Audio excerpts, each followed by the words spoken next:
if people are putting forward their best cases, all you can do is look at those cases and evaluate.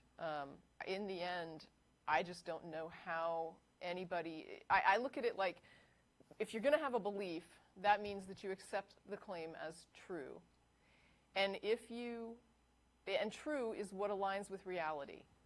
If you can't compare the claim to the reality, I don't know how you make an assessment or even a judgment that it's true. How do I assign it a value of true if I'm unable to look at the reality of it? So in other words, if I tell you there's a chair in the next room, and you go into the next room, you open the door, and you don't see a chair, then you would say that that was not a true statement, right? It was a false statement.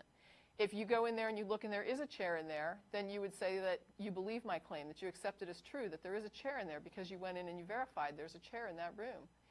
But what if you can't get into the room? I mean, how do you assess my claim? And no matter how many arguments I put forward, how do you make an assessment of the truth of it when that door is locked and you can't look in the room? That's what I think bothers me the most, is the idea that it's all about these arguments and nobody wants to give you access to the chair. And it's like, well, why can't you have access to the chair? And if you can't have access to the chair, why are you so hot to convince me it's in there when you can't even get through that locked door? How are you so sure that it's there, right? And I think definitely.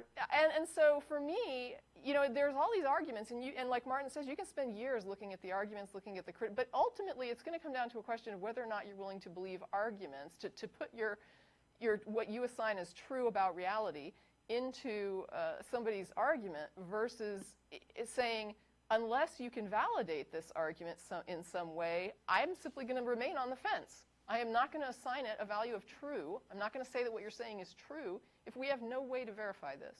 If it's just you think it makes sense, but you can't verify it, and I can't verify it, and nobody can verify it, it's an unknown.